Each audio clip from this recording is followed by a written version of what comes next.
Hi. Today I'm going to look up the two, but yeah, with just an addition of a simple one to help us get through explain the other ones. But mostly we will go through keep indexed function and map indexing. I think they are pretty interesting and pretty useful. So let's get to it. So the first one is just make this bigger. So the first one is keep. So what keep does, if we take a look here, it returns a lazy sequence of the non-null result of f applied to an item. So it means that if this means false return values will be included. So say for example we apply it here to this list, and we want to find any element that has the key A. So we should get this one, and we should get this one. So we should get 1 and 8, and that's what we get here.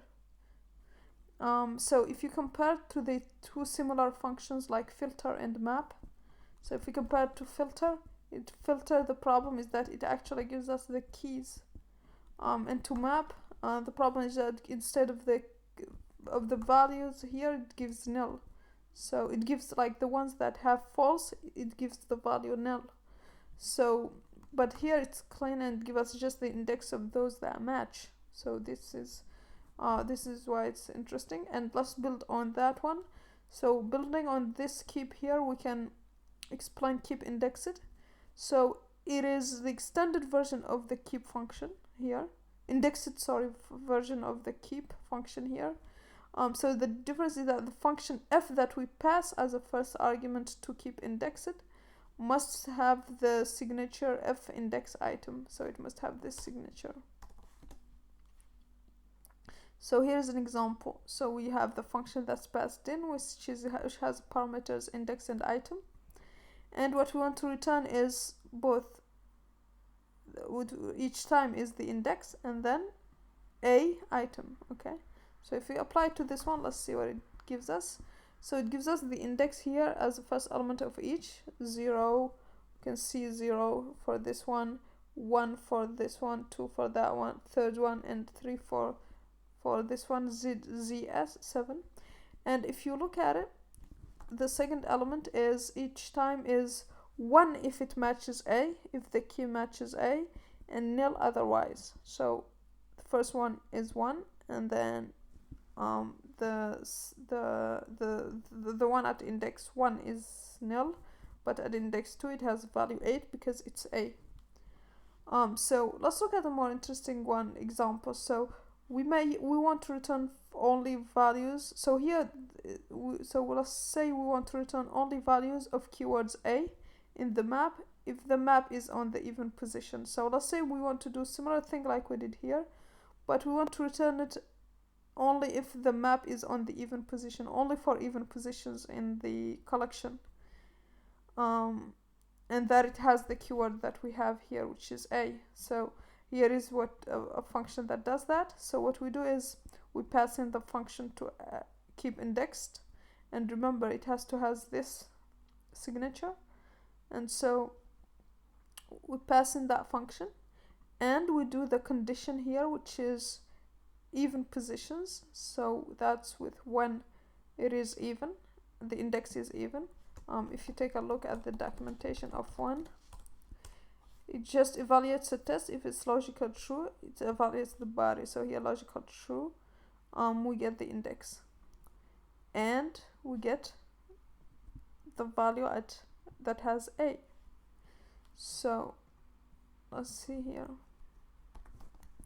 So that gives us 1 and 12.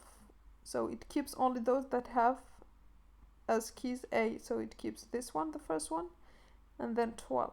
And the values that it gives are just the indexes. So 1 and 12. So when the index is even, it just returns this. That's why we get 1 and 12 here. So you can see why it's starting to be pretty useful. So an example usage that we can think of is filtering elements from a sequence based on indexes.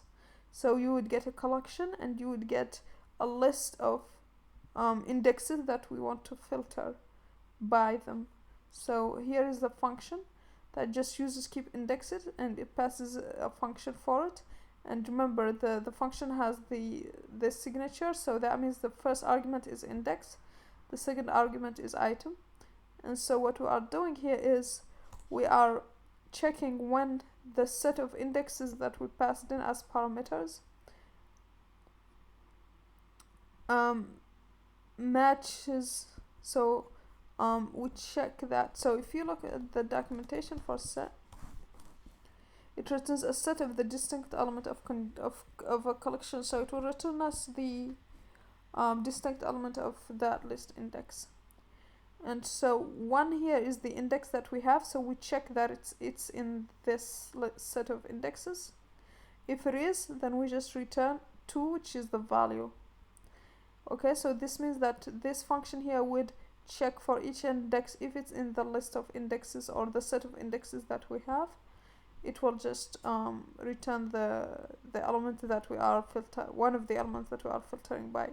So that means for this list here, it will give us all the values that are at these indexes, right? So let's see. So for A, B, C, D, E, F, G, at index 0A, so we get it. At 2, we get C, so we have it there. We don't have B because there is no index 1. At index 3, we get C. At index 4, we get at index 2 we get C, at index 3 we get D, and at index 4 we get E, and that's it. Our indexes are done. Now another useful utility for this is finding the first index of an item in a vector. So actually finding the first index of an item in a vector, so what you need to think of is finding the like positions of an item and then getting the first one. That's the Clojure way to think about it. Not finding the first index, but finding all the indexes of an item, and then if we find it lazily, which means it isn't computed yet, then if we want the first item, we can just call first there, and since it's lazily, it will not calculate the rest. So let's call our functions here that returns indexes of occurrences of an element, positions, and so we would get we don't have to just check the equality of an item, we can check just any predicate and then later replace it by equality, and we have the function. Just to make our function a little bit more general, so what we use keep indexed here. And remember, the format of the function is index and the value, and we check if the predicate is valid, we just go get the index back, we return the index, so that will give us the position of all those that match this predicate. And so if we have, like, say a list, this list here, and we want to look for the index of 2, we can just get the positions, the first index of 2, so we can just get the positions of 2 in V and call first on it. So this should give us 1 logically. So if we have this and we have the function, it should give us 1. Yep, and it does. Now, or with any other predicate, not just equality for 2, since what the function we defined here is predicate, so we can just check for the first position that has the value positive. So with that, it should be 1 here, and that is positive, like. So the thing is, if you look at the documentation for pos, it is true if num is greater than 0, so it doesn't match with equal to 0, so we would get 99, for which the index is 0, 1, 2. It's 2, so it should be 2, yeah. Now another useful example is, let's say we want to, it's not always filtering, this one is very clever. So let's say we want to drop the nth item in a collection. Okay, we want to drop the nth item in a collection, and so what we can do is just use keep indexed here, and the function, which has the first element the index and the second element the value, just checks if the index is different than n, which is the one that we want to drop, then we don't include it. As simple as that. Sorry, if it's equal to n, so we drop the nth item, which means anything that isn't n we want to keep, we want to take anything that isn't equal to n. So what we do is just for every index we check if it's not equal to n, then we include it. If it is equal to n, it will not be included then. And that's all drop nth element does. Another example that we can think of here is, so let's first apply this drop nth just to show you that it works. So let's say we want to drop 2 from this. Let's say it has like A, B, C, D, E.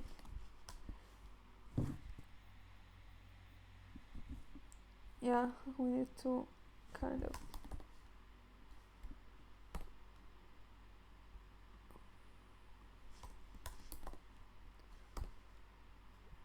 okay, so if we do this again, yeah, it's enabled to resolve. Let me do this way here, just near drop nth, so you can see it closely. So here want to drop the second one and we give the collection, and from there you can see it dropped C, which is the element at position 2. Now another example is joining a string set into a single string with positions prepended. So for example, if we have this list of strings, we want to convert it to like the first one with 1, so the first one, and then 2 dot the second element, which is 2, and 3 dot the third element, which is 3. So the way we can do this is just, so of course we need to join by a new line so that we can get this form here every time we have a new line. And we do keep index again on this collection, and so what we do is same thing. So if you have a keep indexed, the function has parameters, the index and the value. So what happens is we increment the index so that you remember it's a list, so it starts with 0, and what we want is to start with 1. So we increment each time the position, and we do dot, and then we put the value. So index dot and then value, which is what we are doing here, and the list itself that we want to apply to. And we do keep indexed here to get the index. So you can see with keep indexed we get it gets really easy to do. So that's all the examples I have for keep indexed. Another example that I have here is map indexed, which kind of is very similar to in the like at least the philosophy of the function. So if you look at map indexed, it returns a lazy sequence consisting of the result of applying f to 0, and then f to 1, and then to 1 and the second element, and then f to 2, sorry, and the third item. So it's just on the index and the element, and starts from 0. So that means start from the 0 just because it's the index. Okay, and so the function here that we have has both index and, so as the same format as keep indexed, we have a function that has both parameters index and item, and we just want to return the index and item itself. So this is pretty straightforward. It will just return the index of the element and the element itself. And so if you see here, it returns for each element its index with its value. And this is pretty useful because it will allow us to not use loops. So it's allowing us to not use loop with indexes and things that are overly complicated. And we can just use our usual transformations. So an example of using map indexed is enumerating over a sequence. So say we have this sequence, dog, cat, and bird, and we want just to print them one after the other with on the first, like the first character is the is the index. So how can that be? So if we print this, we can see we have 0, which is the index, dog, 1 the index and the value, cat, 2 the index and the value, bird. So that's pretty useful. We are doing do run here just to have laziness. This one, if it was like without needing laziness, we can like not use do run, but this one is just so that you can compute long values and or start them, and then you can just get the value you want, and you would be yeah, you can do it lazily. Now finding the index of the smallest member of a vector, we can use map indexed for that. So we get a vector as input. We get this list as input, we map vector to it. So if we check that, we get that vector there. And now if we have here, so we get the index of the element in the vector and the vector value itself. That's what map index helps us with. Now what we do is, so since here we get the index and the vector, what we do is we apply min key for the second value, which means we are going to select the value, the smallest value in the vector, and that will give us 0, the value 0. But because we are having map indexes, we have the index there, which is 3. And since we want just the index of the smallest element, and here we get the index and the value of the smallest element, we can just take first to get the index. And so with this we get 3, which is the index of the smallest element, 0. And so that's an example of map indexed. Now another a little bit more sophisticated example is selection sort, where in it we can use map indexed. And so from here we can see that the usage of map indexed is in smallest. So what we do is we get a collection, and then we do map indexed on vector so that we can get the value and its index, and we sort it by the second element, which is the value, and after that we get the index. So we get the index of the first element, and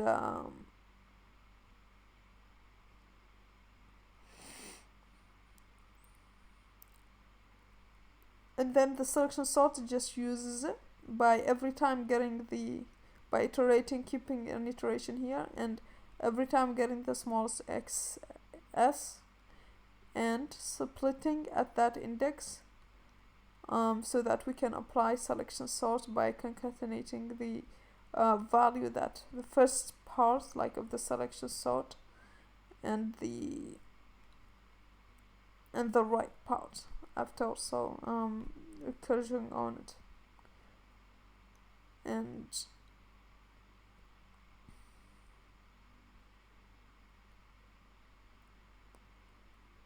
yeah, that's all. That's all the examples I have so far, I think. So remember to use those when you need them. They are pretty handy. Okay, see you in the next section. Bye bye.